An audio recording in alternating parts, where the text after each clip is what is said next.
હવે જોઈએ સમાચારો વિગતવાર।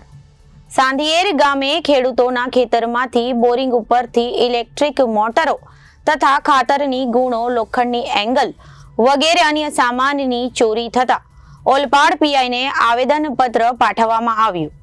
ઓલપાડ તાલુકામાં ઘણા સમયથી અવારનવાર ચોરીની ઘટનાઓ પ્રકાશમાં આવતી હોય છે।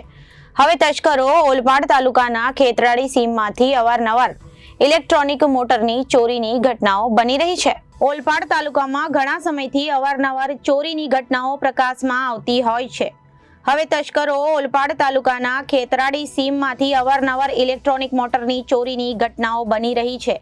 ત્યારે ઓલપાડ તાલુકાના સાંધિયેર ગામે ખેડૂતના ખેતરમાંથી બોરિંગ ઉપરથી ઇલે મોટરો તથા ખાતરની ગુણો, લોખંડની એંગલ વગેરે અન્ય સામાનની ચોરી થતા સાંધિયેર ગામના ખેડૂતોએ આજ રોજ ઓલપાડ PICR જાદવને આવેદનપત્ર આપી રજૂઆત કરી હતી। ચોરી કરનાર અને વેચનાર લેનારને તમામને કડકમાં કડક કાર્યવાહી કરી ધરપકડ કરવા માટે ખેડૂત આગણી દર્શન નાયક અને જયેન્દ્ર દેસાઈએ ભરતભાઈ તેમજ સનતભાઈ, સુનિલ પટેલ, આશીષ પટેલ, અશોકભાઈ દેસાઈ, જયંતિભાઈ પટેલ સહિતના ખેડૂતોએ રજૂઆત કરી હતી।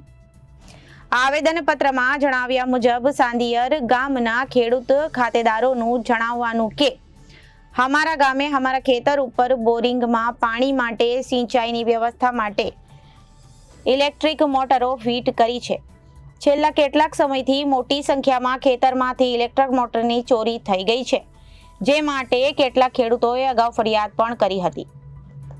હમણાં તો મોટા પ્રમાણમાં મોટરોની ચોરી થવાથી ખેડૂતોને પાક બચાવવા માટે પાણીની પણ તકલીફ થઈ રહી છે અને દિવસે ને દિવસે આ ચોરીનો ઉપદ્રવ વધતો જાય છે, જેથી કરી અમારા ખેડૂતો ઉપર મોટી આફત આવી પડી છે અને ખેડૂતો 28 લાખ રૂપિયાના દેવામાં ડૂબી ગયા છે।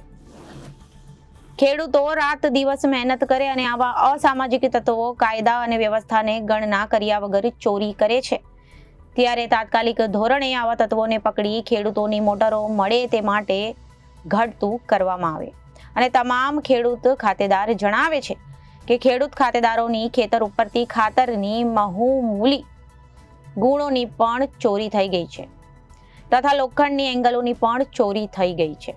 આ સાથે ચોટાઓ સરકારશ્રીના રોડના સાઈડ ઉપરની રિફ્લેક્ટર વાળી હેવી તમામ એંગલો પણ ઉખાડી ચોરી કરી ગયા છે। તો સાંધિયેર ગામના તમામ ખેડૂત ખાતેદારોની ફરિયાદ દાખલ તાત્કાલિક ધોરણે કાર્યવાહી કરી ચોરી કરનાર તમામ લોકોને પકડી ખેડૂતોને હિતમાં જલ્દીથી પગલાં લેવા અનુરોધ કર્યો છે। ચોરીનો સામાન, ઇલેક્ટ્રિક મોટર, ખાતર, લોખંડની એંગલ વગેરે તમામ ચોરી કરનારને અને વેચનાર લેનારને તમામને કડકમાં કડક કાર્યવાહી કરી ધરપકડ કરવા રજૂઆત કરવામાં આવી હતી। Reporter Arvind Rathod, Janadesh news, Surat.